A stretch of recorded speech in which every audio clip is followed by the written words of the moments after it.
So what we're going to do for this second segment, we're going to go ahead and take this time now to do our favorite villains video segment. And this is going to be, and I think Hikari, me and you are on the same page about who our favorite villain from the Yu Hakusho series is, right? It's tough. It's really tough for me. I love Sensui, but I like Toguro too. But you know what? Now that I think about it, I'd probably say Sensui is my favorite. But it's really close between him and Toguro. Now, dude, now here's the thing though. I ain't much gonna lie to you. At first I thought I had messed up because I'm like, wait a minute. For the longest time, my favorite villain was always Yomi. Even though, dude, I love Yomi. I love Yomi. I love him. But here's the thing though. Arguably, is Yomi even a villain?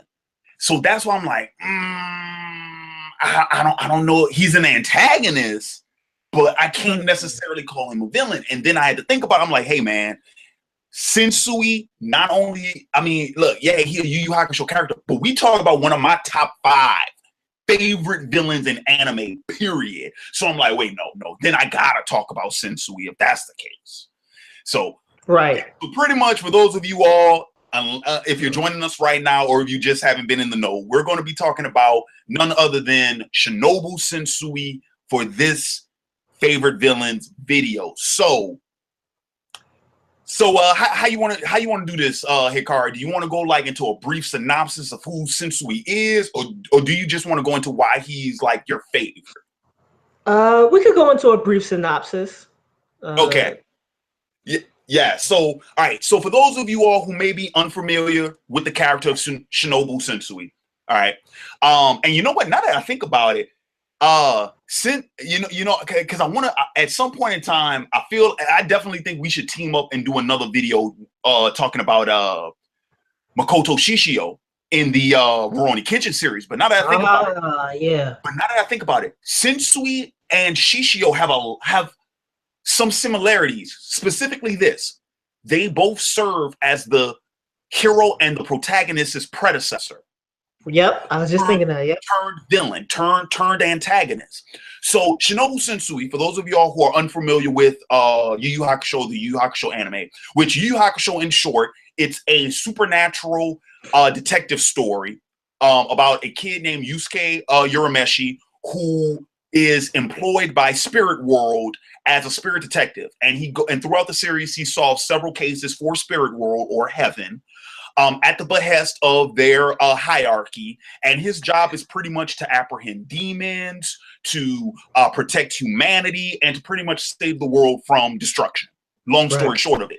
Well, where Shinobu Sensui fits into this story is that Sensui is Yusuke's predecessor.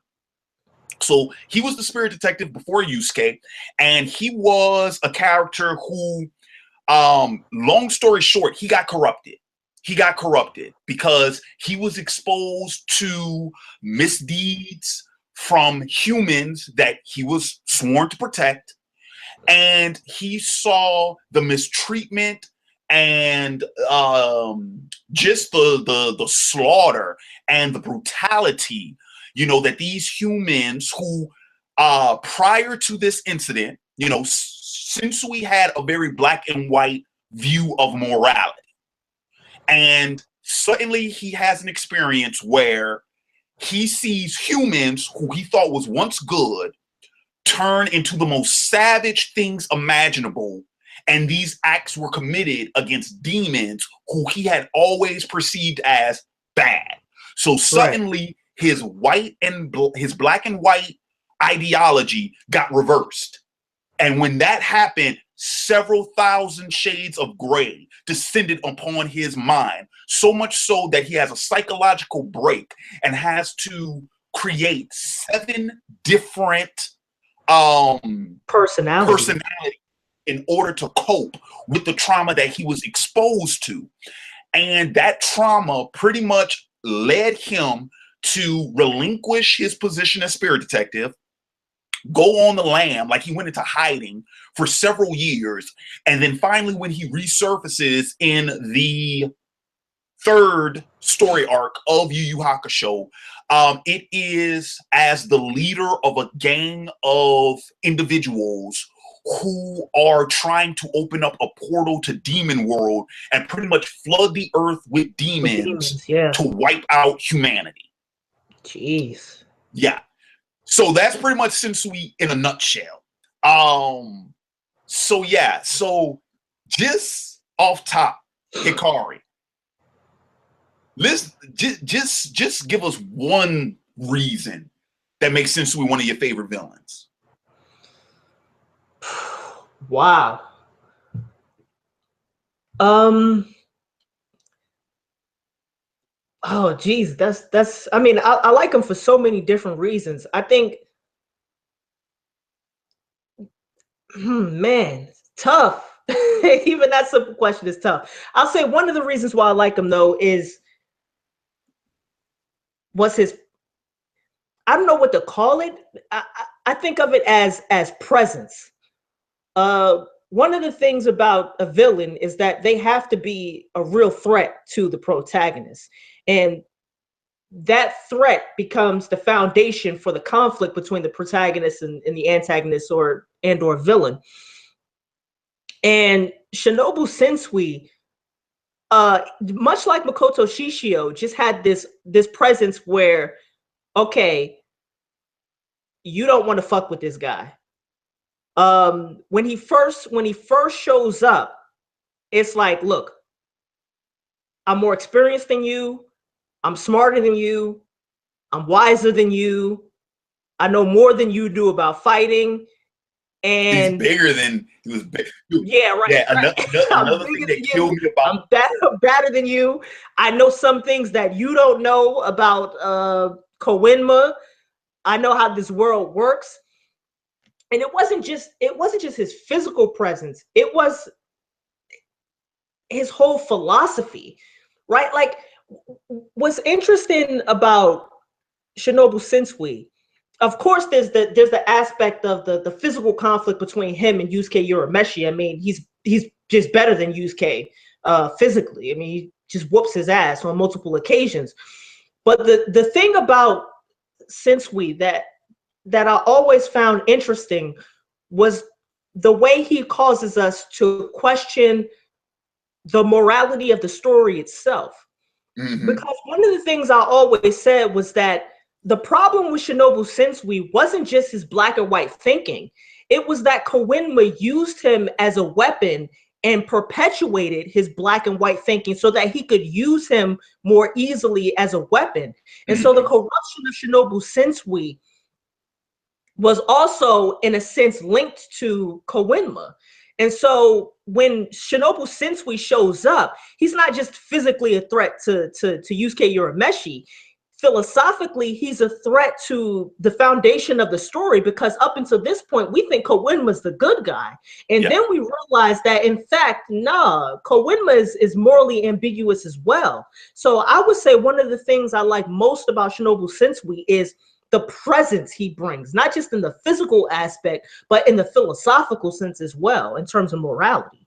Yeah, and see, and here's the other thing too, because like at the time, like I remember at the time when I was first introduced to Sensui, like I knew where they were going with that in terms of like what it meant for Sensui being a former spirit detective returning and sort of seeking vengeance on Spirit World, which for the record, it's not really vengeance. So far as Sensui is concerned, he's just putting the scales back in alignment. Right. Like there is no vengefulness. There is no that's true. There really is no ill intent. It's more so like he's just putting things he's just putting things back in order. But the I'm sorry, I got a call in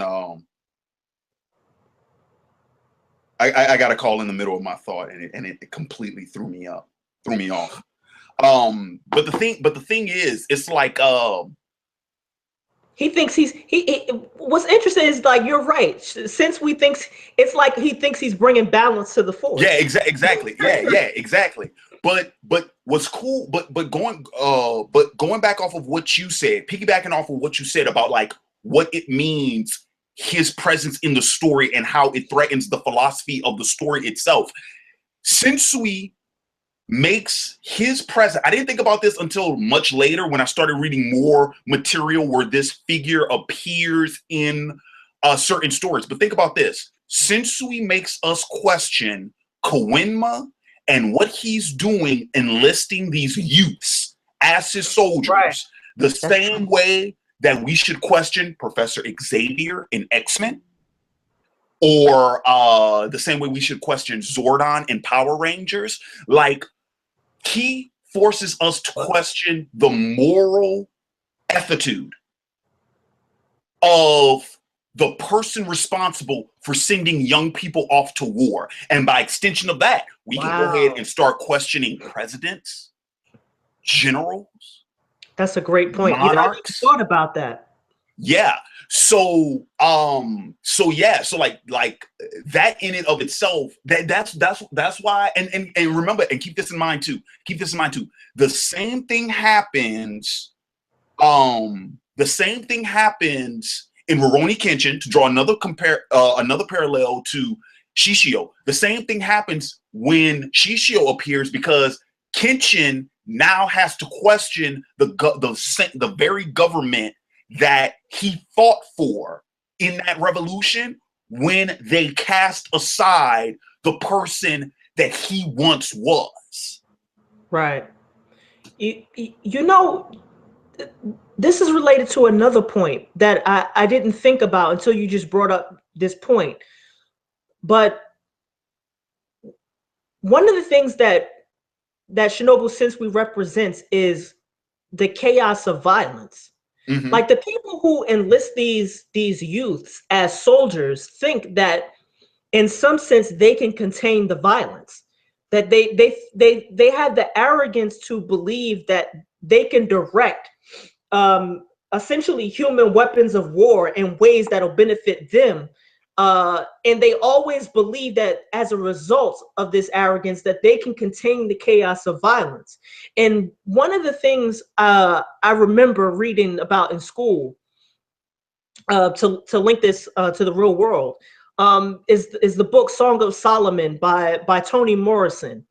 And there's a character in the book who he's a black man who's suffered trauma and violence at the hands of white people.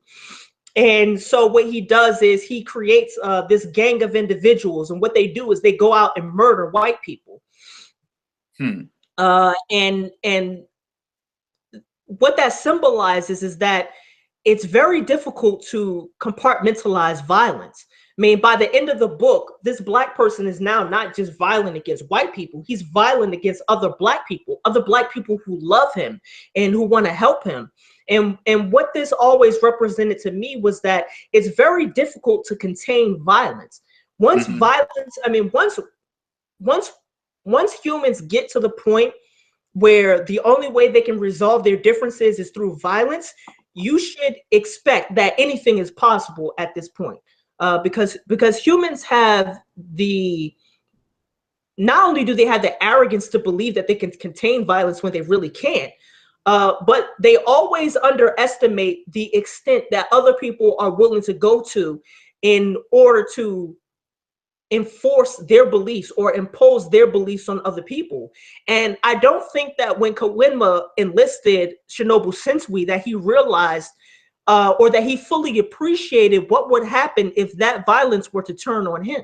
Right, exactly. Yeah, because I think Koenma even mentions in the series, he says, like, Shinobu had a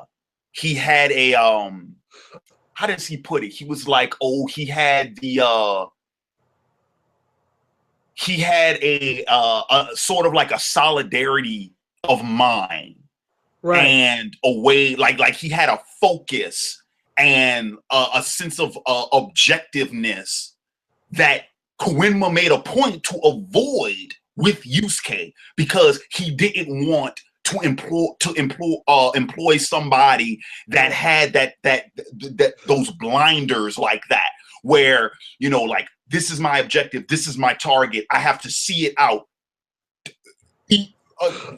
regardless, you know. Right, he did. Right, he said I wanted I wanted you to be a little bit reckless, Right, to have the exactly. ability to question me, to do things your own way. Yeah, right. And the thing is, like, Koenma makes it seem like, oh, Yusuke is like natural rebelliousness is a virtue in that regard, when Right. actuality it's like, no, you just trying to make sure Yusuke doesn't become another liability. That's what Right. that is. You're trying to cover your own ass again. Because Yusuke's a knucklehead. You know, he doesn't have that killer instinct that, you know, that Sensui had. But, you know, another thing that I really dig about Sensui, so much so that it's one of the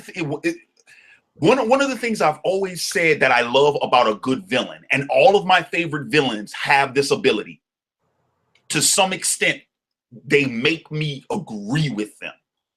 And when it comes to Sensui, about his whole outlook on like humans and demons and what is evil and what is virtuous and what does that actually mean, Sensui is very much of the mindset of eye for an eye. Fair is fair. Right. It's like a human being. Like, take Tarukane in the series for an example. You know, a human being that is vile and that is ruthless and that is violent and heartless and all this type of thing is no better than an S-class demon. But by that same token, you can have an S-class demon like, say, Ryzen, Right. who can be virtuous. You know what I mean? And Sensui was the first character in the series that actually made us look at both sides of that coin in that same way, because even with the characters that we had seen, Hiei throughout the whole series keeps trying to reinforce that he's as bad as Spirit World thinks he is. And on the flip side of that, Kurama is all about reform. His whole thing is, no, I'm not Yoko Kurama anymore. You know, I'm you know, this new Kurama sort of thing. But Sensui lays it all on the line, and it's a really interesting thing because it forces Yusuke to come to terms with that. Like, point blank, this is what it is, whether you want to acknowledge it or not. And he even puts the opportunity on the table where he tells Yusuke, like, you can partake in this, but I know you won't, because you're young, you're dumb, and you're out of control. And you know, this now that you mention it, this comes together very nicely. This conflict between humans and demons comes together very nicely in Yusuke Urameshi himself, because he finds out that he's in fact a demon. I mean, he's a human, but he's also a demon. And so these two sides of the coin come together very nicely with Yusuke. And one of the things that's interesting is the transformation that happens in Yusuke as a result of Shinobu Sensui, because it's Yusuke who comes to Ryzen and say, look, like when Ryzen is starving himself, Yusuke comes to Ryzen and say, look, there's some really bad people, I mean, in the world. You can eat them. Why do you have to do it? You know, when you're the good one. And part of me thinks that that the impetus for that sort of thinking was probably Shinobu Sensui. Yeah, definitely. And see, but the other thing too, and this will sort of be like my final note in terms of like his relationship with Yusuke specifically, but one of my favorite scenes, probably my favorite scene with Sensui, is when he's having that argument with Yusuke, and the whole time, you know, they're going back and forth, where Sensui is just pretty much telling Yusuke, okay, this is what I'm doing. This is why I'm doing it. This is how it is. But Yusuke, but every time Sensui is jabbing at Yusuke, talking about like, oh, this is what your actions mean. Do you realize what it is you're doing? What it is, what it is you're fighting for, who it is you're protecting, da da da da da da. And Yusuke is so quick to hit him with a rebuttal. And then finally, Sensui just tells him, you always think the ends justify the means. That one line right then and there is pretty much like, I love it so much because it's Sensui telling Yusuke straight up, you are not a kid anymore. Grow the fuck up. Accept responsibility for what you're doing. Either you are doing what you're doing for good or you're doing it for ill. But regardless of all of that, accept what it is. If it's a bad thing, right, accept it for what it is. If it's a good thing, accept it for what it is. But it was pretty much Sensui getting the message across to Yusuke, your hands are just as dirty as mine. You are a murderer. You have slain. Accept it. Right. By that definition, you are no better than I am. You seek the salvation of the world in your way, just like I seek it in mine. But under no circumstance do you have the right to chastise me for it. Like you're out of line. And in that sense, the difference between Yusuke and Shinobu Sensui is a matter of degree, not kind. Exactly. Exactly. Right. And also in some sense a matter of scale as well. I don't think up until this point Yusuke really thought about his actions in that sense. Mostly because he just thought of his job as fighting. And what's interesting about this whole conflict between Sensui and Yusuke is this is a character in Yusuke done right, who talks with his fists and not necessarily his mind or his mouth. Right? You can have a character whose first impulse is to punch people in the face, and you can that's all well and good. That's an archetype for a protagonist, but you can also complicate that archetype by at some point having them come to grips with what it means to punch people in the face. Mm-hmm. Yeah, and the other thing too is Sensui is the first villain I think in the series where number one, Yusuke doesn't have a personal grudge against. Okay. Because number one, he's not just another case like with Rando. And number two, he doesn't have a personal grudge against like he did with Toguro. Like with Toguro, it was personal. Right. But here's the other thing too, though. And consider this too. Sensui is still human. He's not a demon. Right. He's a human. He's a human. So there's that to take in consideration too, because up to this point, Yusuke has only either fought demons or he fought a human who became a demon, but he's never had to straight up just fight another human. He certainly never had to fight one of his own, which is what Sensui is. But yeah, it was. I think that for Yusuke, this was very much a situation where his fist was not going to solve the problem. It wasn't. Right. Because Sensui even tells him that portal's too far gone. You can't close it. It's too late.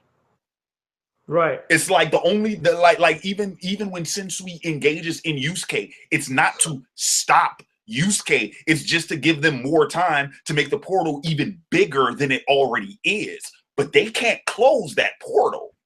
Right. That damage is already done. Right. And this adds another layer of complexity to it as well, because in the human world, the fight is on Yusuke's terms. But once the portal is open, and once Sensui kills Yusuke and he goads Kuwabara and Karama and Hiei into Demon World, he's like, okay, now you fight on my terms. Now we get to see what all the fuss was about in Demon World. Now we get to see who are these people? Who are these, maybe not even people? Who are these demons I was killing? What is this world really like? I want to see what this world is really about. So now you fight on my terms. Yeah, and that's when we got in human world, we fight on your terms. In spirit world, we fight on Kawima's terms. But in demon world, we fight on my terms. Yeah, and that's when we got the episode upon episode upon episode of ridiculous spirit energy nonsense.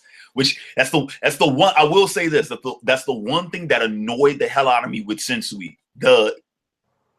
Like when we did the sacred energy thing, there was pretty much no precedent set for that, and I felt like there were no rules set for that at all because he was just doing whatever the hell he wanted just because he had sacred energy. And with the different armors and stuff like that, I'm like, this is ridiculous. Because even keep in mind what happened. Remember, Hiei and Kurama both jumped straight into A class after he killed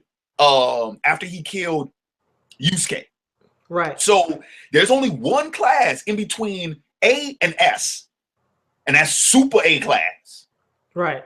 So yeah, they were pretty much like the strongest that they could be. Actually, remember, keep this in mind too.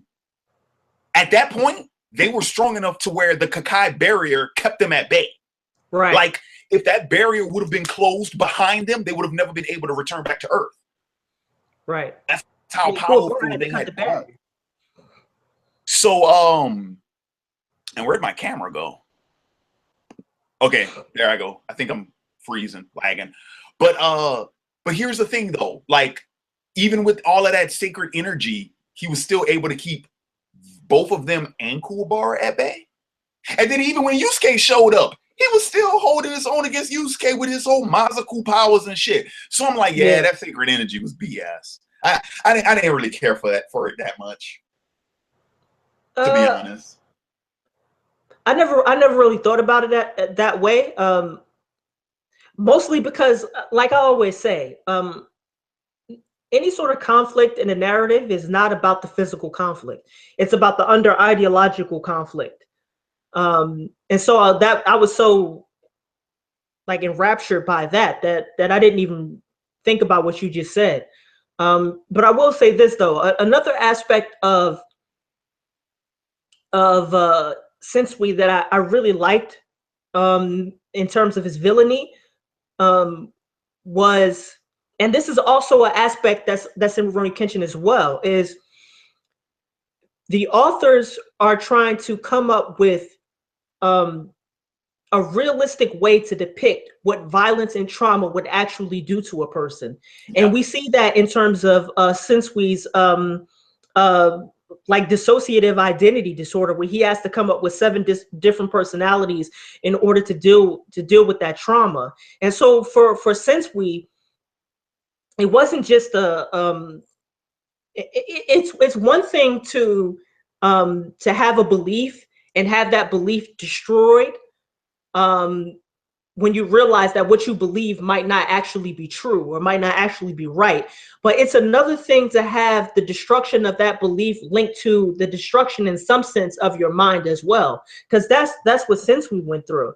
And I was always captivated by the psychological depiction of Sensui, because I had never really seen anything like that, except really in Kenshin from Rurouni Kenshin. He's the only one who actually has this thing where his psychological states are also manifestations of his morality as well. He's really the only other character that I've seen who have, like he literally becomes a different person. And when he psychologically becomes a different person, his morality changes as well. And so I was always captivated by this idea that your psychological transformation can produce an ethical transformation as well. That always interested me. Oh, I mean, I had seen that before, even as a kid. I mean, Wolverine, dude, is very much not quite, because Wolverine doesn't become a different person. No. He just, well, okay, yes, he doesn't become a different person. He will just indulge in his inner animal, because like because even like using Wolverine as an example, like there was I can't cite the comic exactly because I don't remember exactly what like issue number it was or whatever, but it was a story that actually got adapted into the pilot for Wolverine and the X-Men. Because I like the way they did it in that show, but I also remember reading the comic book where a similar situation happened where it's like Wolverine is pretty much being protected by this family, friends this little girl. And so his, behavior, his mannerisms and all that are very much contingent upon protecting this child and her parents. But when the authorities come looking for them and they actually physically harm that family, all bets off. Right. All bets off. It's like, I don't, that, and I think it was the first time I ever read his catchphrase, "I'm the best I am at what I do, and what I do isn't very nice," because he loses it and he murders everybody in that squad, in that platoon. Yeah. So, but he doesn't. It's not. Yeah. With Wolverine, it's more a practice of restraint than it is of actual like my morality will change. Right. But yeah, go ahead. Because it's not as if what happened to Shinobu Sensui caused him to become more like his inner self. Right. With Logan, he has this feral animalistic quality. And so if he loses that restraint, he becomes more animalistic in that sense. Mm-hmm. But what Shinobu is, when Shinobu realizes that what he'd been led to believe was wrong, it's not like he became more like himself. He became less like himself. I mean, the transformation actually went in reverse, mm-hmm. which is and the same thing with Kenshin Himura. It's not like provoking Kenshin will cause him to become more gentle or more kind. Like, no, the transformation goes in reverse. And so the same thing happens with Shinobu Sensui. Like, and not just like it goes in reverse, but it's also fragmented as well. Like he needs these extra personalities in order to cope with the trauma he went through. Mm-hmm. Now, but what is more interesting, just using those two examples though, is consider this though. Remember who was the strongest personality of Sensui? It was Shinobu. His original personality was the strongest of the seven. Because that's the only one. That's the only one that could tap into the sacred energy. So consider that too. He was physically the strongest, but even then, he wasn't psychologically the strongest. No, he wasn't. No. Yeah, Kazuya, I believe his name was the strongest psychologically. Like when Sensui felt like psychologically threatened, like he just couldn't cope with it. Right. So any final thoughts? No, I think we pretty much covered it. That was a great discussion. Yeah. So yeah, this is definitely like the most in-depth favorite hero, favorite villain I think I ever did video. But I would definitely recommend to anybody. So Hugo, I'm hoping you're still watching. If you haven't seen Yu Hakusho, because what is it? It's 113 episodes. So it's my second favorite anime of all time. So of course I highly recommend anybody watch it. But even if you don't watch the whole series, just Chapter Black itself is worth watching at least once. Because it's a very like fascinating story.